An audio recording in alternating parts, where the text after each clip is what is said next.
face a ban in the U.S. Both parties voicing national security concerns because the Chinese government could access the data of TikTok's 170 million American users. If they control the data, the privacy data of our people, we are at their mercy. Bay Area representatives were split on it, with members of the No Group saying they want a comprehensive bill on all social media, not just TikTok. If you want to protect people's data, you wouldn't want me saying yes and being half-assed with marriage. You wouldn't want that. And I've said I'm not ready for that. And like I'm feeling bad because I see you crying. It's hurting me. It was a game time decision for me. I want to reconsider everything.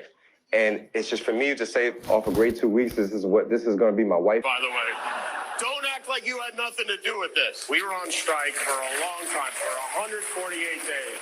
The writers, actors, directors, the people who actually make the film said we will not accept a deal. Well, not the directors. You guys folded immediately. But the rest of us.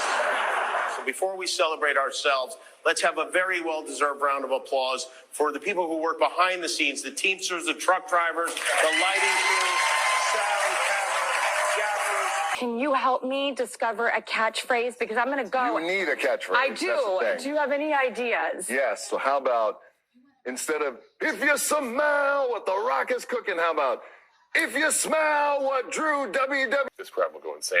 I'm the warm-up act.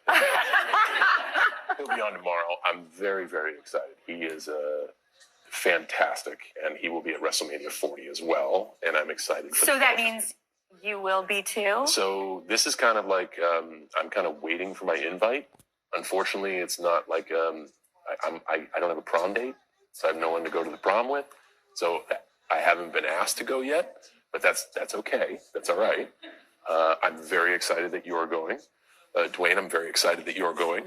I have... 3 years ago, you helped the Democratic ticket and won Georgia presidential election for the first time in 30 years. Around 70 miles away, Donald Trump addressing supporters at a rally in Rome, Georgia. With your vote, we are going to win the state of Georgia in an epic... While discussing the border crisis, Britt implied that the violent sex trafficking of a 12-year-old happened during the Biden administration. We wouldn't be okay with this happening in a third world country. President Biden's border policies are a disgrace. Right here. Y'all come and get her ass out of here right now. Security? Yeah, this don't make no sense. Ain't nobody scared of you.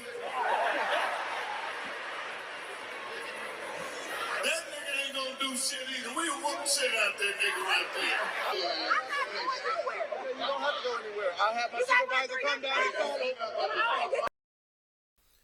Hello, everyone. Welcome to this edition of The Take. I'm your host, as always, Kendra Dix here. Glad you can join us here on The Take on this Thursday, March 14, 2024. Join in the conversation using the hashtag Take here on Connect. And don't forget to subscribe. Subscribing is caring.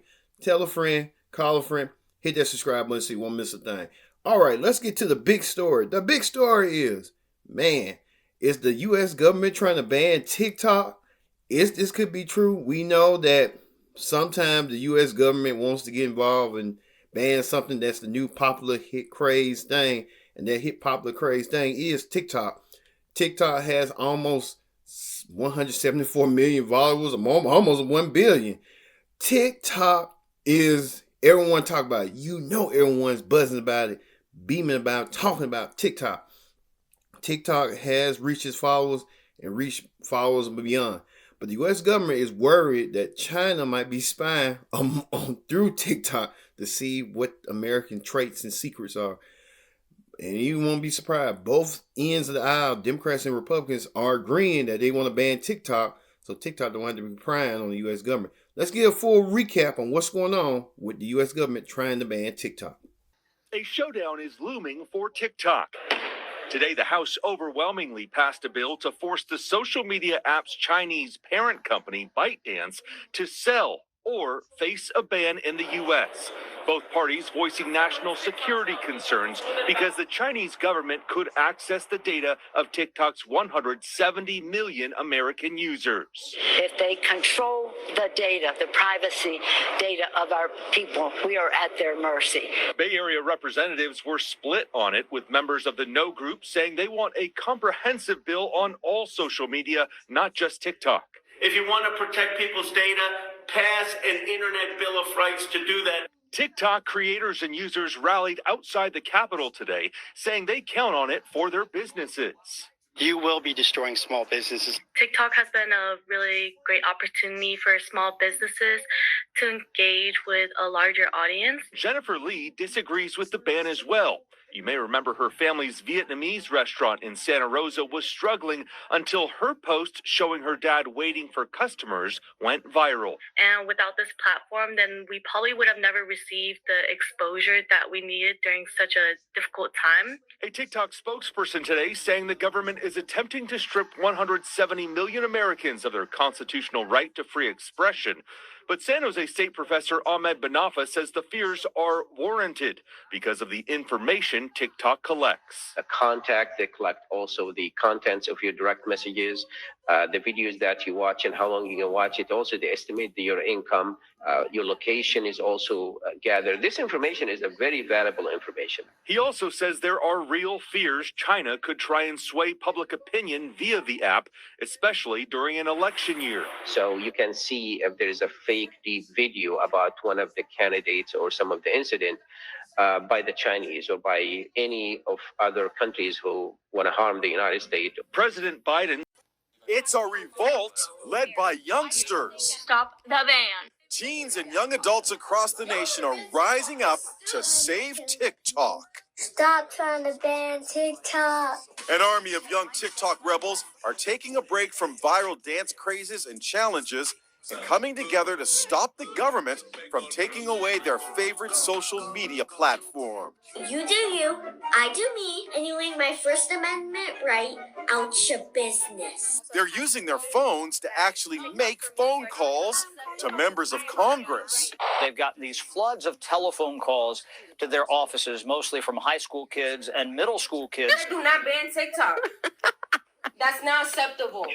That's not acceptable. But politicians from both sides of the aisle say TikTok is dangerous, that its parent company is controlled by the Chinese government, giving them access to the personal data of TikTok's 170 million users in America. Today, we take a stand against the Chinese Communist Party and their efforts to turn content creators in America into foot soldiers. Kids are not buying it. I'm an 18-year-old girl in Michigan. What am I going to do for China? Take my information. I don't care. The bill is passed. Today, TikTok lost round 1 in Congress. Next comes the Senate. For the TikTok Children's Crusade, the battle goes on. Don't take away the app. Let us keep our silly little TikToks. As you saw right there, the U.S. government trying to ban TikTok. It's going to be a hefty toll for them to do so, but they're going to do the best they can. But TikTok, you got people, the foot soldiers, the TikTokers are not buying it. Some believe this is their First Amendment right, their creative expression. Some believe it's monetized for them to do what they need to do. Well, that's how TikTok works. But it passed the House. Now it goes to the Senate, and we might be seeing the ban TikTok or its owner remove himself from TikTok if that comes to a truth. We'll see if we keep watching for what's going on. All right. In other celebrity news was the Oscars. The Oscars was this past week. The Academy Awards was Sunday. Let's look at highlights throughout the big event right now. Happy that we can finally put this Barbenheimer rivalry behind us. That's right. And the way this award season's turned out wasn't that much of a rivalry, so just let it go. I'm just kidding. Anywhere else I'd be today. Is it my destiny to live a life of opportunity? Now Barbie's a feminist icon thanks to Greta Gerwig, who many believe deserved to be nominated for Best Director. I know you're clapping, but you're the ones who didn't vote for her, by the way. Don't act like you had nothing to do with this. We were on strike for a long time, for 148 days. The writers, actors, directors, the people who actually make the film said, we will not accept a deal. Well, not the directors. You guys folded immediately. But the rest of us, so before we celebrate ourselves, let's have a very well-deserved round of applause for the people who work behind the scenes, the Teamsters, the truck drivers, the lighting crew, sound, camera, gaffers, grips. That's right. All the people who refused to cross the picket lines, there they are. I'd like to thank my terrible childhood and the Academy in that order. For so long, I've always wanted to be different. And now I realize I just need to be myself. And I thank you. I thank you for seeing me. I wish to be able to exchange this to Russia never attacking Ukraine, never occupying our cities. Right now, we stand here as men who refuse. It's about a team that came together to make something greater than the sum of its parts. And that is the best part about making movies. We made a film about the man who created the atomic bomb, and for better or for worse, we're all living in Oppenheimer's world, so I would really like to dedicate this to the peacemakers everywhere.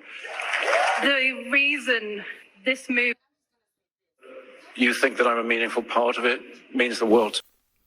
Many of you know that Oppenheimer was the big winner, winning Best Director, Best Picture, a whole slew, Best Actor, Best Actress. Oppenheimer did win, I think, Best Actor for Cillian Murphy, who played Oppenheimer. And highlights like, what's his name? Ryan Gosling with I'm Just Ken. So Ryan Gosling played a big part in the Oscars. So you got a whole list of people who were out and about. So for the Academy Awards, and what a night was. They said it drew the biggest rating it did, almost 90 million views. So that's good for them to do. All right, we move on to celebrity news. It's celebrity news. We're hearing that Cardi B saying that she's gonna have her album come out tomorrow called Enough. I guess she finally found out it was enough for her because she got to deliver something. That's her new single. A lot of people know that Cardi B was already hanging about with Madonna during her tour right here, rating people like they judges and stuff. Ugh, you know how they go. Plus, too, Nicki Minaj, Cardi B's nemesis, they had choice words right here doing with the hairstylist, Cardi B and Nicki Minaj trying to come back out and trying to make their case claim. You know how they go with those two. Also, speaking on talk shows, WWE movie star and, John Cena visited the Drew Barrymore show, and John Cena showed Drew how to work a WWE entrance. Take a look. An entrance in the WWE is extremely important. I'm going to show you the dynamics of mine, and it's a group effort. There's no wrong way to do it. You just got to be yourself. Hold on, I got to talk to my teammates. Okay, guys, so here's how it's going to work. If you guys could be excited, or act like you're excited just for a few seconds, man, that would make the video so awesome. Do you guys hear and understand? Yeah. You guys hear and understand? David. I'm just going to back out. All right, hold on. All right, my team's ready. I'm just going to go out there and do my thing. My entrance would be something like this. They're coming back. Yeah, we are here in the Drew Barrymore Show.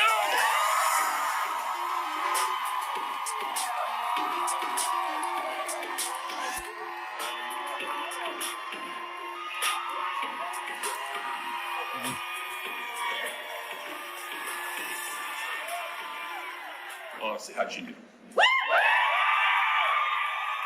you try to get her? We're good.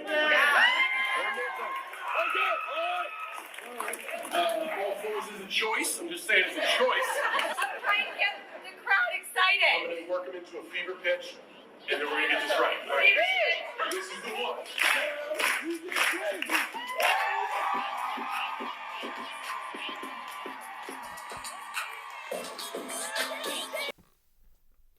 Drew Barrymore did not know how to work a WWE entrance.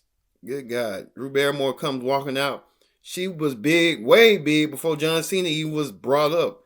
Well, John Cena even talked about his friendship with unlikely fellow WWE movie star, The Rock. Let's hear what John Cena had to say on the Drew Barrymore show. True. Are you having him on the show tomorrow? Yeah.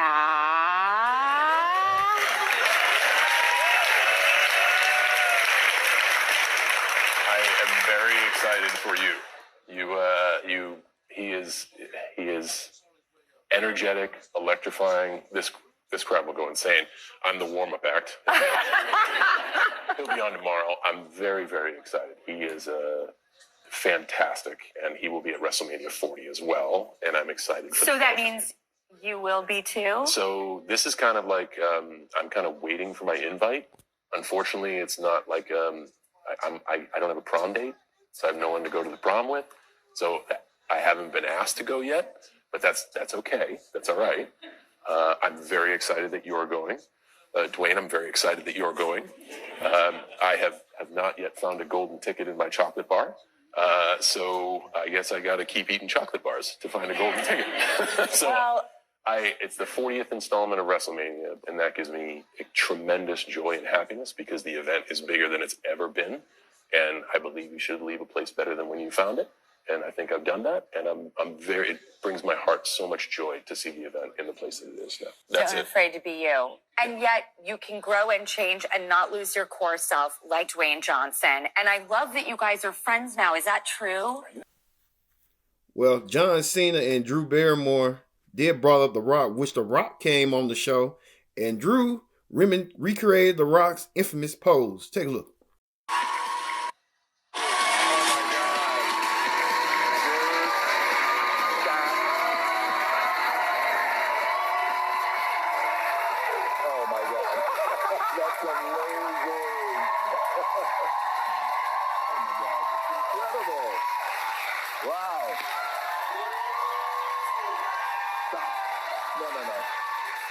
Oh my God.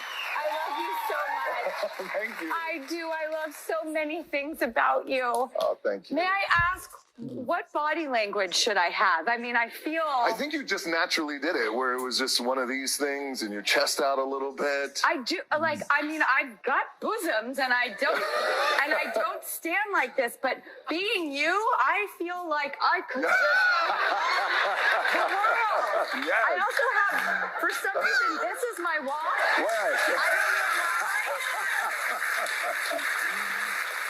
That walk is crazy, yes. It's a gate. Yes, it is a gate. It's a gate. Maybe a little bit of, can you do like a little bit of sides? Yeah, there you go. Yes. Yeah, The Rock infamous pose with the fanny pack on the side. You know how The Rock do. And The Rock asked Drew asked The Rock how she could do a catchphrase. Take a look. Can you help me discover a catchphrase? Because I'm going to go. You need a catchphrase. I do. That's the thing. Do you have any ideas? Yes. So how about, instead of, if you smell what The Rock is cooking, how about, if you smell what Drew WWE T-Phone Home is cooking? If you can smell what Drew WWE T-Phone Home is cooking. Yeah, baby. Yeah. Yeah. Drew Barrymore getting advice from two WWE stars that talking about WrestleMania, promoting their new films and stuff like that. If you thought about even a decade ago, they were main event WrestleMania together for the WWE title. And that's, I guess that's a big pro wrestling show knowledge for you right there. He on the take. So, hey, we got that. Drew Barrymore knows pop culture and knows wrestling. All right, we'll be back with more take. Don't go anywhere. This is the take here on Connect. Stay tuned. Welcome back to the take. I'm your host, as always, Kendrick Dix here. Glad you can join us here on the take.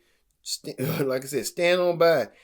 Like I said, join in the conversation using the hashtag take here on Connect. And don't forget to subscribe. Subscribe is caring. Tell a friend, call a friend, hit that subscribe button so you won't miss a thing. All right, let's get to the political rundown. We all know that Trump versus Biden will happen again in this fall, like it did 4 years ago. Now we look at how all this is going to come about from the 2020 election and who has the edge. Take a look. Battleground state of Georgia. President Biden in Atlanta, speaking to voters in a state he won in 2020 by less than 12,000 votes. Our freedoms are literally on the ballot this November. Donald Trump and the MAGA Republicans are trying to take our freedoms away. We're not going to let them take them away. Once a Republican stronghold, Georgia is now competitive. 3 years ago, you helped the Democratic ticket and won Georgia presidential election for the first time in 30 years. Around 70 miles away, Donald Trump addressing supporters at a rally in Rome, Georgia. With your vote, we are going to win the state of Georgia in an epic landslide. The former president taking aim at Biden's State of the Union speech. Joe Biden gave the most divisive, partisan, radical, and extreme speech ever delivered by a president in that chamber, not even close.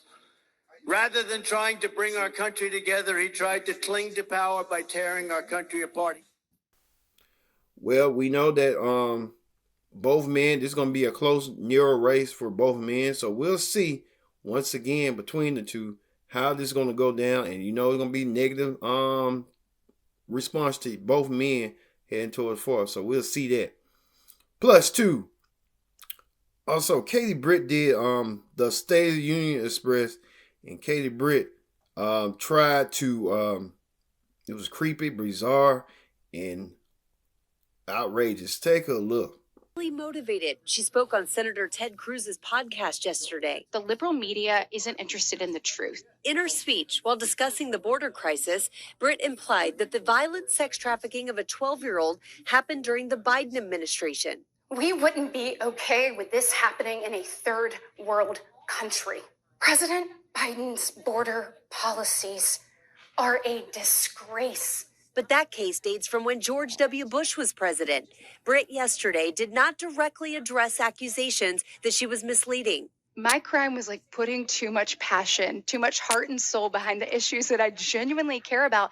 And they slaughtered me across the airways. That passion facing scrutiny on Saturday Night Live. But tonight, I'll be auditioning for the part of Scary Mom. But Britt says she was thrilled to be portrayed by Scarlett Johansson. How awesome is that? I actually was pretty pumped about that. And I'll be honest with you, a bingo card of 2024 for Katie Britt, I did not have this on it. She also defended, speaking from her kitchen, saying she wanted to focus on everyday issues.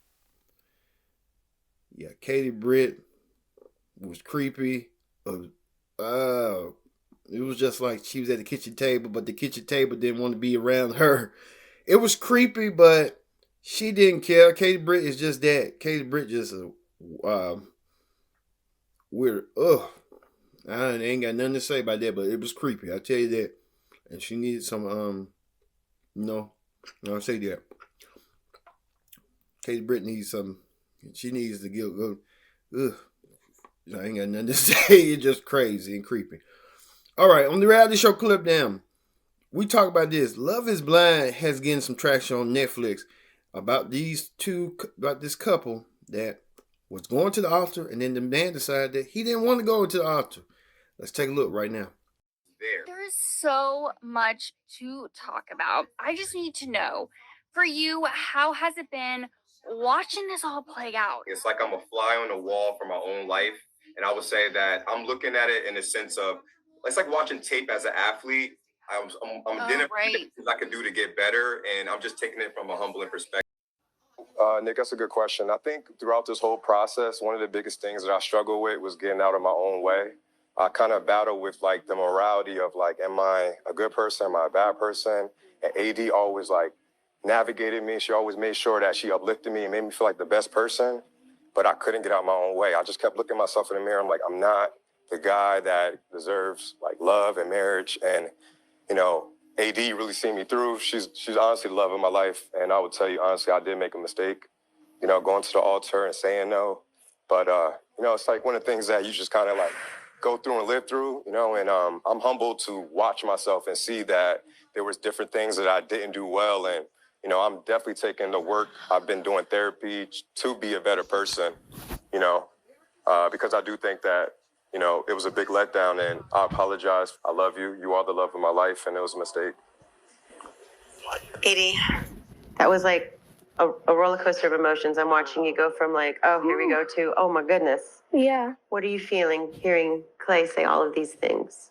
It just takes me right back to day one of falling for him and knowing that I could be everything that he needed, and knowing that, like, there's nothing more that I could have done. And then to hear him say it was a mistake is like, what am I supposed to do with that information?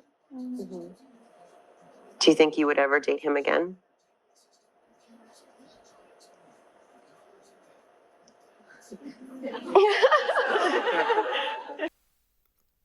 Like I said, dude did not want to go because he felt like he was going to cheat on his wife.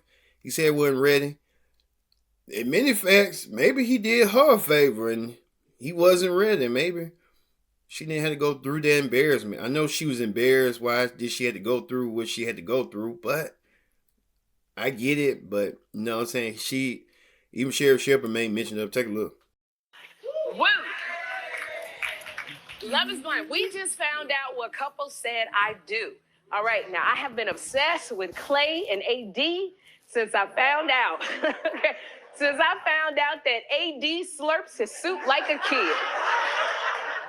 Okay, he put his whole face in the bowl and he slurped. Now, I gotta tell you, I've been watching this, and I'm gonna talk about some other couples too, but today, Clay and AD, I was skeptical that they would make it to the altar, but they did. But then Clay broke AD's heart when he told her at the altar that he did not want to get married, okay? And y'all even, look at the officiant, okay?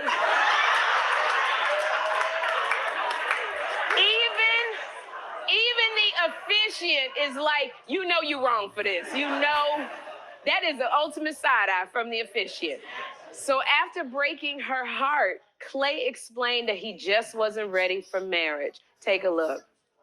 It's irresponsible of me to say yes in this time when I'm not ready to give you 100%, and you wouldn't want that. You wouldn't want me saying yes and being half-assed with marriage. You wouldn't want that. And I've said I'm not ready for that. And like I'm feeling bad because I see you crying. It's hurting me. It was a game time decision for me. I want to reconsider everything. And it's just for me to say off a great 2 weeks, this is going to be my wife forever. I could not make that decision to you today. And it just breaks my heart seeing you like this because I love you. I really do. It's like me saying no was not to you, AD. Like, I'm not ready. Okay, when he says me saying no, it was not to you, AD. Who was standing there at the altar with you? Who was he saying no to? And Clay he said, you wouldn't want me saying yes and being half-assed with marriage. No, what I would have wanted is for you to tell me before I got the dress. What I would have wanted is for you to tell me before my family came out.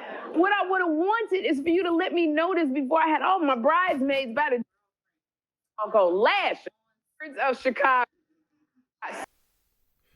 Yeah, I'm agreeing with Sheriff Shepard. If you just ain't ready for marriage, you just ain't ready for marriage. People are not ready for things that they think they're ready for and end up failing and not succeeding in things that they should. So I gives her, I understand why, and I didn't understand him. So it's kind of like a touchy subject and stuff. So hey, no, there you go. All right, and finally, the viral video of the week. We talk about comedian Mike Epps. Mike Epps decided to cuss a fan out of nowhere. Take a look. She like regular Simone. I'm gonna ask some spicy. I know you're not about to my show up right here. Y'all come and get her ass out of here right now. Security? Yeah, this don't make no sense. Ain't nobody scared of you. That nigga ain't gonna do shit either. We whoop shit out that nigga right there. I'm not going nowhere. You don't have to go anywhere. I'll have my supervisor come down and call over. The caption on the shared post read, Mike Epps calls a heckler ghetto and calls security to kick her out for disrupting his show. It's unclear if the woman was escorted out of the building, but as the video started to circulate... Oh, wow. Mike Epps trying to get wild now. And he's supposed to be in Birmingham this weekend getting wild. I mean, Mike Epps is just that wild. He went out with Shannon Sharp, and him and Shannon Sharp made amends. Now he cussing out a fan. Mike Epps just out here doing his world. Woo, Lord. Mike Epps needs some help. But, hey, it is what it is for Mike Epps. He trying to get some publicity, and it ain't working. If he did with Shannon Sharp to get that traction, now he doing with a fan. So, hey, what's next? All right. We're going to end that right now here on The Take. Thanks for watching The Take. I've been your host, Kenny Dixon, and so long. Thanks for watching The Take.